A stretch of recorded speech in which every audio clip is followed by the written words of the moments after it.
Good evening, ladies and gentlemen. First of all, let me express my gratitude, thanks, and lots of appreciation to both of our speakers for this evening, Mr. Abdul Diwale Muhammad and Mr. Nara Subramaniam. It was really a wonderful, fruitful, and an eye-opener discussion where we all have to sit together and we all have to think about the sustainability and we all have to think about the consumption. Even our personal consumption are going to make a vast difference.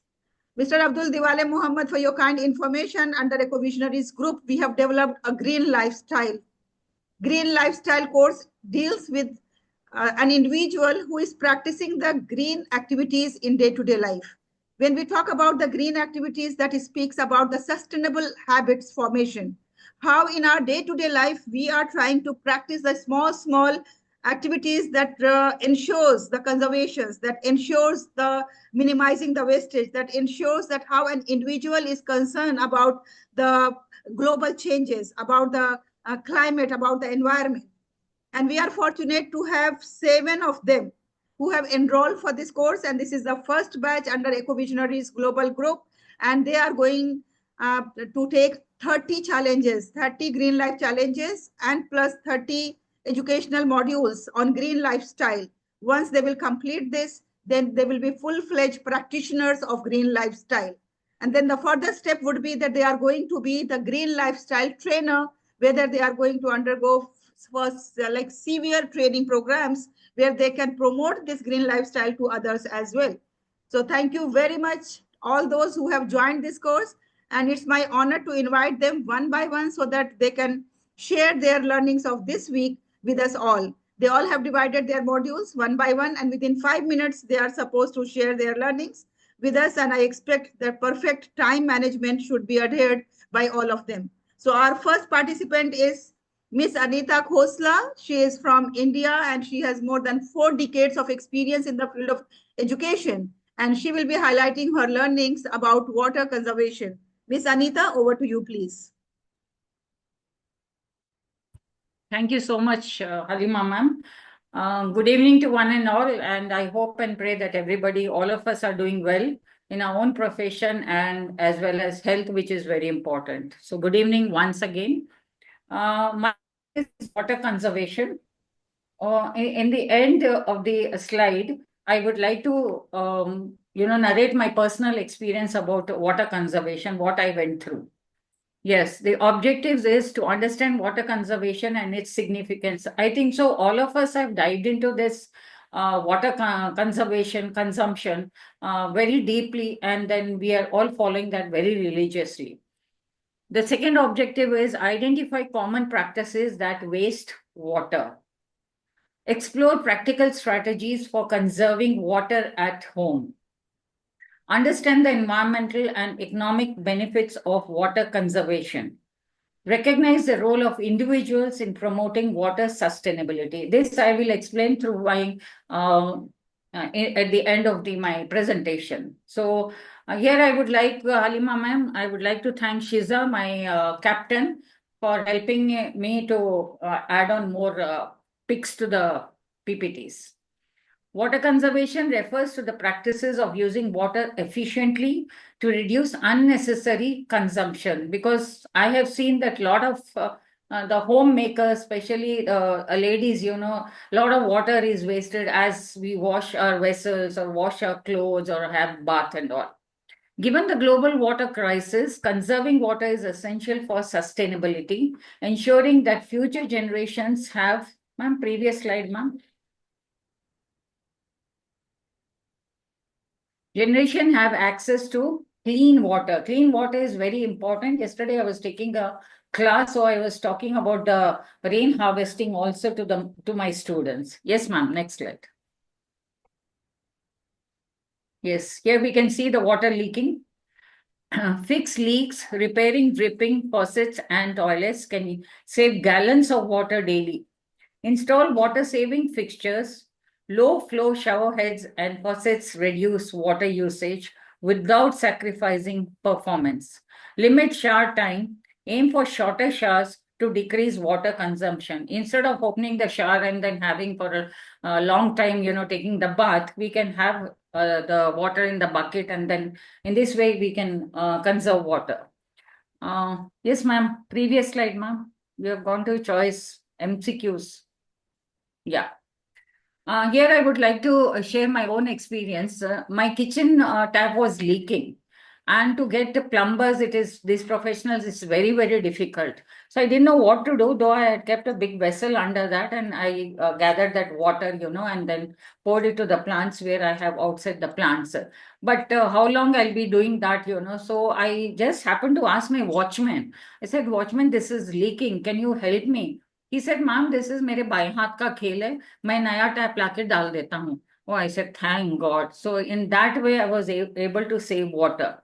Now, recently, what happened, 15 days back, I was traveling from Kukatpalli again, and there was a parallel water tanker going. And to tell you all, friends, that already the tankers have started in Hyderabad. Already they have started because the summer has just set in and it is 33 degrees. And that tanker I saw, friends, that water was leaking. And when there was a bump, it was overflowing. So I happened to go parallelly and I told that इशारे से मैंने उससे कहा, भैया आपका पानी पूरा जा रहा है वेस्ट, तो मैं क्या करूं?" He's telling, तो मैं क्या करूं इसके लिए? आप कुछ कर सकते तो करिए. I mean, it was so insensitive, those people, because water tankers means a lot of money. So this is what is practically happening in Hyderabad. Already the water tankers have started. There is crisis of water in Hyderabad. Thank you so much. Anita ma'am, a big round of applause. And may I request our next speaker, Miss Baby Halima. She is from Kuwait, and Baby Halima is one of the participants of our competition, and she has proved herself to be one of the most active participant of this green lifestyle. May I request Halima to kindly share her screen and then present her learnings of this week. Halima Hussain. Thank you, ma'am.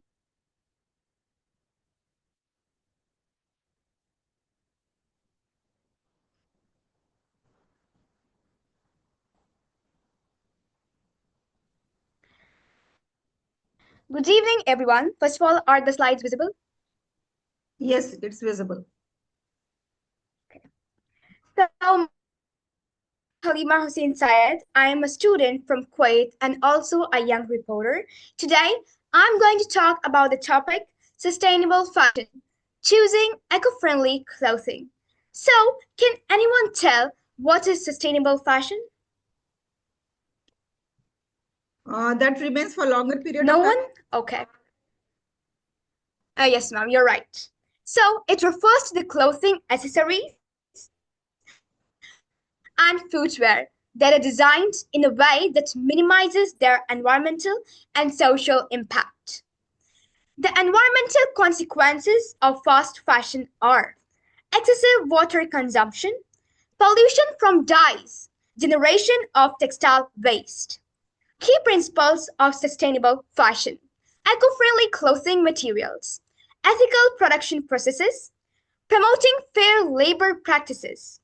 They often prioritize organic, recycled, or biodegradable fabrics. Can anyone tell why to choose sustainable fashion? To save, Okay, answer. Yes, ma'am, you can continue. Okay. It benefits both environment and consumers. It encourages mindful consumption. By investing in high quality and timeless pieces, consumers can reduce waste. I would like to conclude by saying that by supporting sustainable brands and advocating for eco-friendly practices, individuals can drive demand for more responsible fashion. Sustainable fashion is not a trend, it's a responsibility. Thank you all. Have a nice day. Wow, wow, wow. Beautiful, Halima. It was really fantastic. Wonderful. A big round of applause for Halima. All of you. Please. Thank you, ma'am. Send your love, share, you, and yes, please send your reactions. If you are unable to clap, then you can send the reactions in this way. You can send your hearts. You can send your applaud. Applauses. You can send balloon for her. Yes. So nice of you. Thank you, ma'am. Next we have Shiza. Shiza is from Abu Dhabi, United Arab Emirates. She is also one of the participant of Green Lifestyle, and she is going to share her learnings for this week. Shiza, over to you, please. Thank you so much, ma'am. My name is Shiza Fatima. A very good evening to everyone. My name is Shiza Fatima, and I'm a student of studying in United Arab Emirates, Abu Dhabi. So I will be taking up Module 12, which is Sustainable Transportation. Now, let's begin with a very general question and a very general discussion. How do you usually commute? As in, how do you usually transport? What is your main mode of transportation? Can you all type it in the chat? Car, taxi. Yes, ma'am.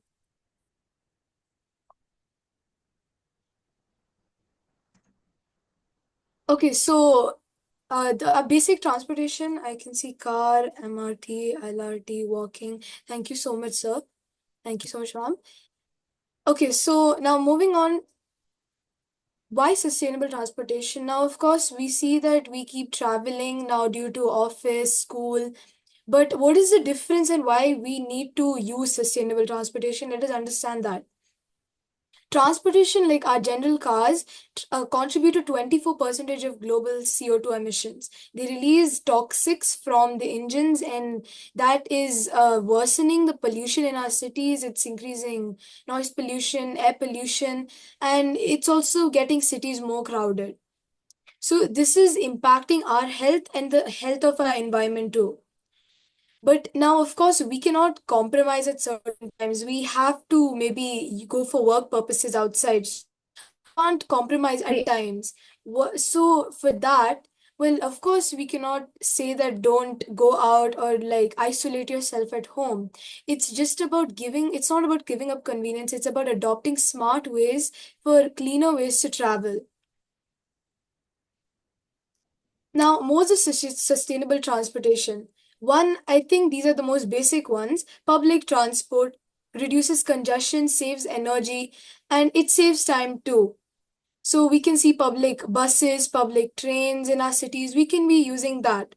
Now, cycling and walking, another thing which is healthier for you and for the environment around you. So how good would it be if you're taking care of yourself and taking care of the environment both at the same time? Now, carpooling in electric vehicles, fewer emissions and cost effective too. So these can significantly reduce pollution and traffic jams and make cities more sustainable and livable. Now, another thing, urban planning and policy. Sustainability is, of course, about individual effort, but you cannot completely rely on the individual effort. It's also about the city planning and policy.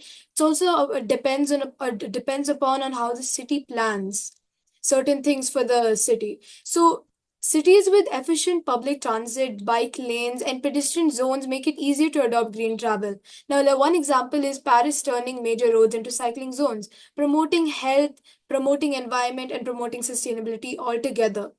What's one change that you see in city's transport system, in your city's transport system? Can anyone tell me? Maybe one thing you see or one thing you would like to see. Actually, I see in Dubai more people are using like now metro. In 2012, when I once traveled by metro, I saw that it was full empty. There was no one there, like hardly few people. But now I see so much rush. So the trend of using the public transportation is increasing, maybe because of the awareness about this, Yes. about the whole thing. Thank you, ma'am. Anyone else? Mr. Nara has written lesser cars. Okay, thank you, sir. Now coming to the conclusion, sustainability starts with small shifts, carpool once a week, use public transport, or even support the policies that promote green mobility. So it all depends on us. The future of transportation isn't about restrictions, as I said, you can't compromise at times. It's just about making better and smarter choices, taking care of the environment and taking care of yourself, and not compromising your work. And one last question as a conclusion, a question. What choice will you make next? in public transportation, or how would you promote the sustainable transportation? Yes, come on, participant. Nasra. Yeah, may I? Yes, please. Yes. Uh, I would always contribute by my workplace is close by, so sometimes I walk to my school. And if I get time and if I have, I plan that 3 days a week I walk down and I try to use the bus instead of taking my own car. Thank you so Thank much, you. ma'am. You're really making a Thank you difference very in the much. community. Thank you. Wonderful, Shiza. Wonderful. Thank So you. next, thank you very much. A big round of applause to Shiza. Please send your reactions. Please send your appreciation. Please send your hearts to Shiza. She is just a student, but how much conscious she is. She has done lots of things, but today is not the time when I'm going to highlight her achievement. But yes, of course, we are going to have another session to highlight the achievements of these sustainable ambassadors, the green ambassadors. Next, we have Ms. Zarina Khan, who is the principal of a school, and in spite of being so busy nowadays, CBSE examination, the board preparation, the question papers, that everything, in spite of that, Zarina is ready to take up this challenge of practicing green lifestyle. And she is one of the most active green lifestyle practitioner, and she sends the affirmation every day without fail early morning at 5:30. That's really something commendable. Over to you, Zarina. Please go ahead. Thank you, Richu. Now I'm Mrs. Zarina Khan. I'm audible, ma'am. Yes, you are. So my topic is sustainable green building and design. So what is the green building? So before green building, I started some points, components of green building. So toxic reductions, waste reductions, water efficiency, indoor air quality, smart growth, and sustainable development, energy efficient and renewable energy, environmentally preferable building materials. So those are all here. These buildings are called green building. So in this green building, what structure should be there? So building with trees shaded on east and west, and energy efficient low and windows and classes, light colored exterior walls and metal light colored roofing, alternative energy source for electricity, photovoltaic panel on the south sides, and rainwater harvesting system there, and central humidification there. So once more, I want to say what is green building. So a green building is one which uses less water, optimizes energy efficiency, conserve natural resources, and generate less waste, and provides healthier space for occupants as compared to a conventional building. So what is the dimension of sustainability of green building? So some parameters are there. So how can we improve for build this sustainability green building? So design efficiency and resource efficiency, material efficiency, reduction of greenhouse gases, indoor environment improvement, energy generation and distribution efficiency, energy efficiency, land efficiency, water efficiency, comfort efficiency, and waste management efficiency. So now in India, concept of green building. So in right now we are following this kind of buildings. So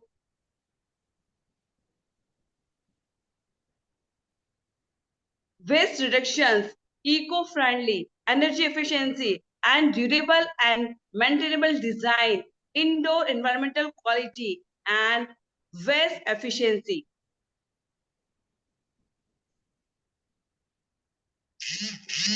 So at last, I'm saying to conclude my point, caring for nature is caring for our own well-being.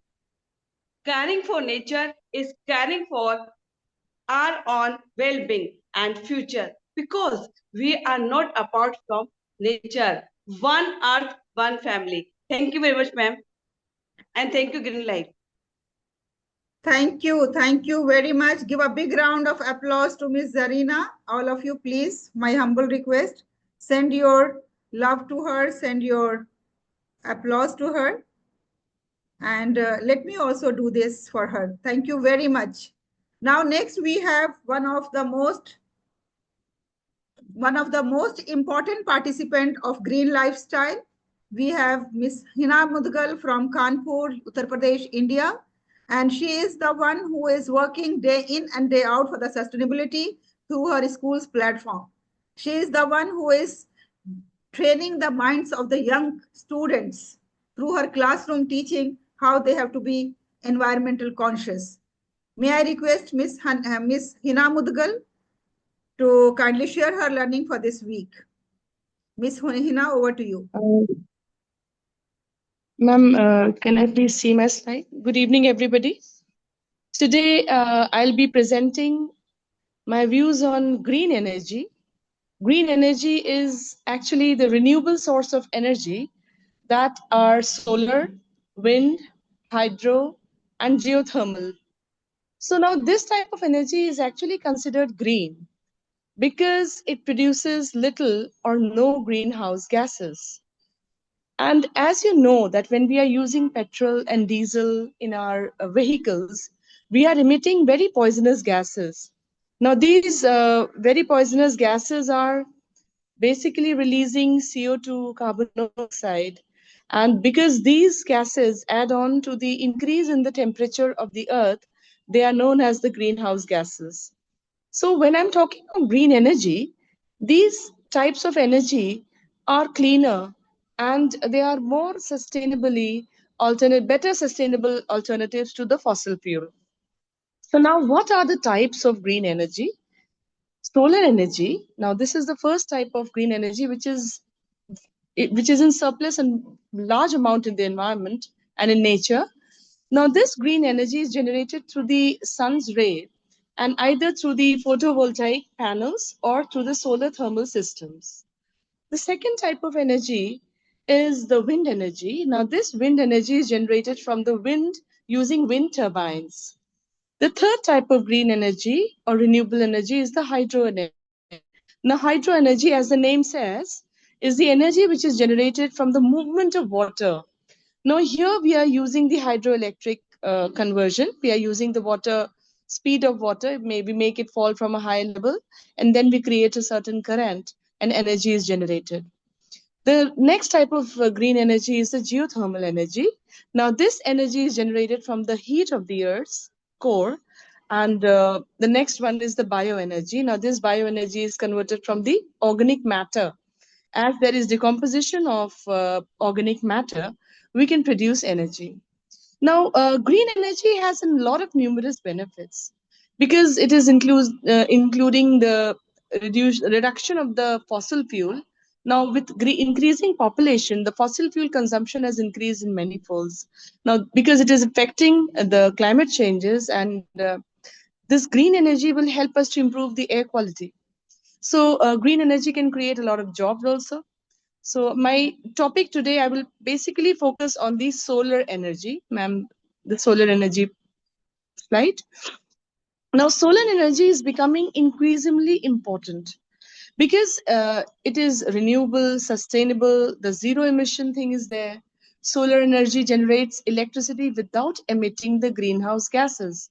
Or in the first slide, I have mentioned that green energy is pollution free because the gases which are emitted are not causing that level of toxicity as a fossil fuel which produces a lot of carbon dioxide and CO. Now, this is also helping, solar energy is also helping to reduce the carbon footprint.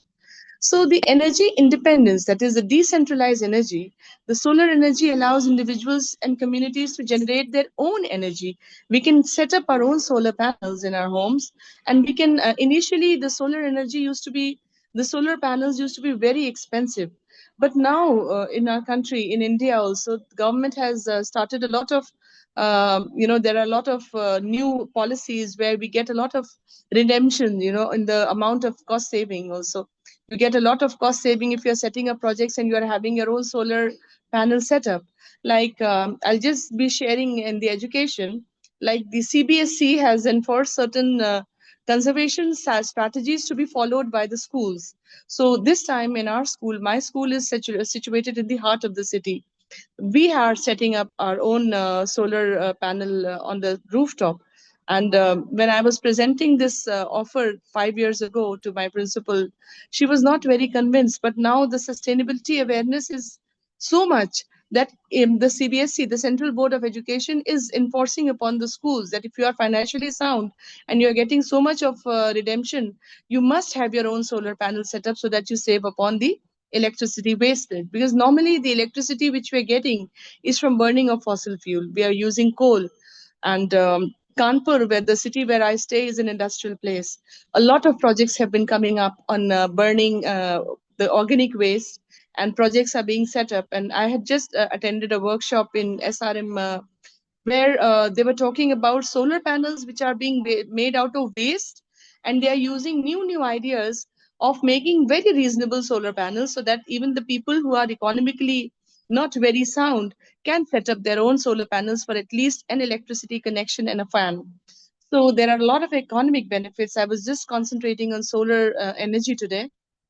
Like if you are having a project, you're setting up a factory of recyclable material which is using a setup of solar panels, it is creating a lot of job opportunities, it is cost saving, and the economic growth is also there.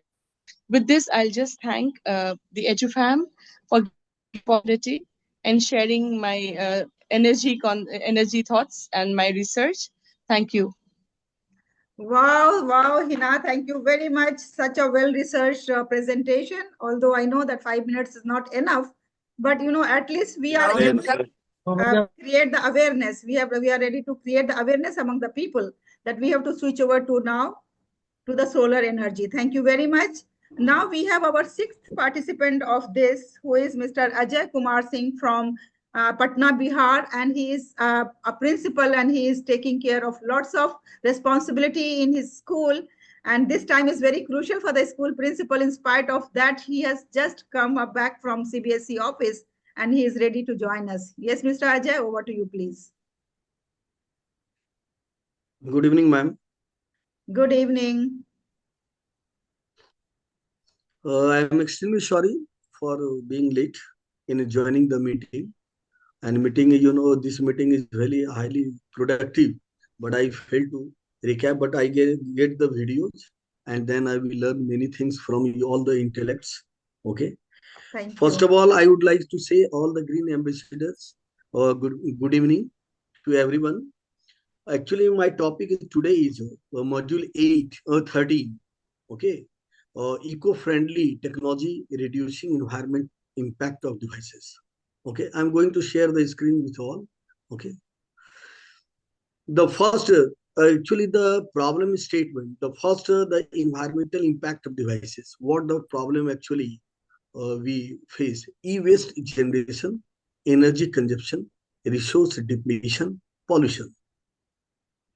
Second, sustainable solution for devices, energy efficient hardware, sustainable materials, recycled plastic, bioplastics, conflict-free minerals, designed for recyclability and reusability. Powering devices with a renewable energy, solar power, wind power, kinetic energy harvesting, electric energy harvesting, reducing environmental impact through sustainable manufacturing, reduced waste usage, minimal waste generation, use of renewable energy sources, implementation of circular economy principles. The time is to encourage responsible consumption of devices, buy only what is needed, choose devices with sustainable features, repair and refurbish devices instead of replacing, recycle devices at the end of their life cycle. Okay. In conclusion, we can say Actually, this is a kind of movement, and we have to call for action, encourage the adoption of eco-friendly technology and sustainable practices in the technological industry. Now I'm going to give my speech for 5 minutes, as you just given all the green ambassador to present a short speech. Okay, first of all, ladies and gentlemen, good evening to all of you. Today I want to talk about a crucial issue that affects all: the environmental impact of devices. As the times go, we are heavily rely on technology. Our planet is paying the price. But I am here to tell you that there is still a hope. Eco-friendly technology is on the rise, and it is revolutionizing the way we design, manufacture, and use devices.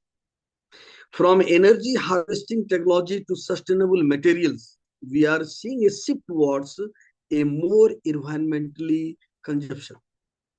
So what we can do? First, we can support companies that prioritize sustainability. We can choose devices made with eco-friendly materials, and we can encourage manufacturers to adopt circular economy principles. Second, we can adopt responsible consumption habits. We can buy only what we need, repair, refurbish devices instead of replacing their, them, and recycle devices at the end of their life cycle. Finally, we can demand more from policymakers and industry leaders. We can advocate for stricter regulation on e-waste, and we can support research and development of new eco-friendly technologies. In conclusion, we can say eco-friendly technology not just a buzzword, it is a movement. It's a call to action to reduce environmental footprint and create a more sustainable future. Let us join forces to make a difference. Let us choose eco-friendly devices, adopt responsible consumption habits, and demand more from industry leaders. Together, we can create a world where technology and sustainability go hand in hand. Thank you. Wow, thank you very much, Mr. Ajay Singh. A big round of applause to Mr. Ajay, and please share your love, share your applause, share your appreciation for Mr. Ajay Singh from Patna, Bihar, India. Now, as a participant of this green lifestyle, the seventh participant, I am the seventh participant, and I'm going to share about my weekly learning, and that weekly learning is about circular economy. What exactly is circular economy? I'm going to make it very, very simple, because I know that mostly students or the parents or the common people are here in this meeting. So I'm not going to make it very technical. So nowadays in linear economy, what happens? That we take the things, okay, and then we make the use of that item, whatever we take, and then we dispose, and then it goes into the waste. Like if we have bought some materials, so we first the manufacturer make the materials, it goes to the market, we buy from the market, and then we use it, and then it goes into the waste. So that is the linear model of consumption, that normally that is called linear model of economy. But when we talk about the circular economy, so in the circular economy model, what happens that when we are making the things, and then when it goes to the market, and when we buy from the market and we use it, then after that it doesn't go to the waste. It is reused, and again it is utilized to the fullest.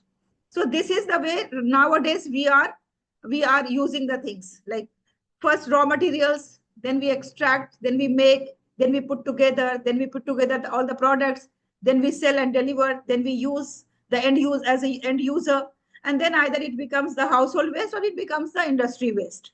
So that's what is happening nowadays in our present situation. But when we talk about the circular economy, so in that what happens that it moves into the circular motion, biological cycle or technological cycle. So in this way, in circular economy, one thing that we have to keep in mind and we have to remember this, that in circular economy, there is nothing called waste. What is in the circular economy? May I listen from any one of you? There is nothing. In circular economy, there is nothing called waste. Wonderful, yes.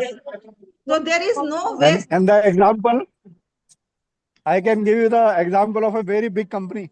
Yes, please. I visited the plant, the Reliance refinery, one of the largest refinery in Asia. So there is no waste production from that unit. It is so huge. It is in around 30-kilometer area.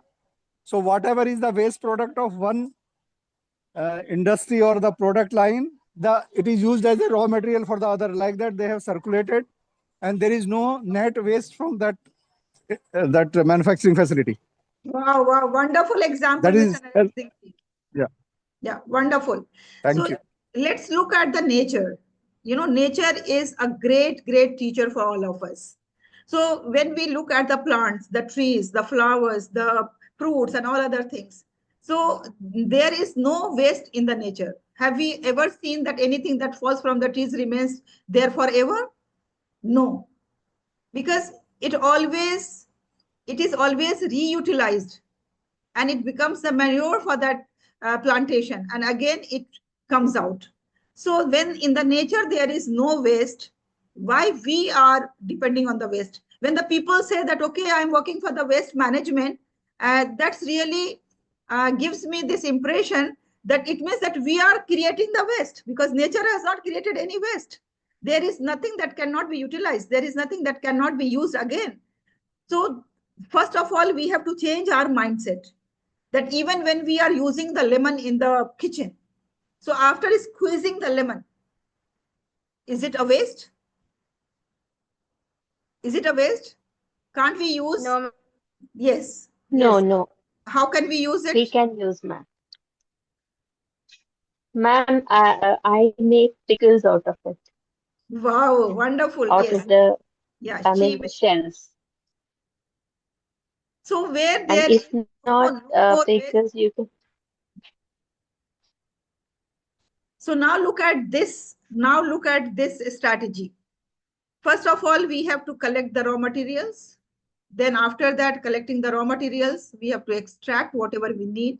Then we have to make the usable items.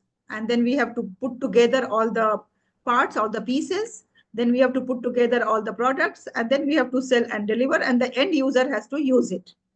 Now what happens that after using, again, it goes for the reuse. Again, here when we are putting together the products, it go for the repairing. Then again, it is going to make the another products. Again, it is going for the recycling. If we cannot make the another products out of that, then what we have to do, we have to dismantle everything and we have to recycle it. And then again, we have to make it. So this way, in this circular way, it again works. So this is called the circular economy. So there is great opportunity in the circular economy. You know, we all have to think about this, how we are going to make the best use. Every day morning, when I throw my garbage from my house, I always think about this, that, you know, there is the kitchen waste, there is plastics, there are papers, there are packing materials. Why everything I am throwing all together? I have seen personally in Singapore, what they have done. They have made the people aware, the residents aware, that there is a separate house where they have to go and put their plastics, their papers, their glasses, their other things into different boxes. And only the kitchen waste they have to throw through that shaft that is given nowadays to all of us through that window. So in this way, if we all are going to work upon this, then there won't be any problem, any issues. So believe me, circular economy is the economy that's going to heal our earth, that's going to give the freedom from poverty and freedom from many illnesses and diseases in terms of the poverty. Thank you very much, all of you. Since this was the last presentation, may I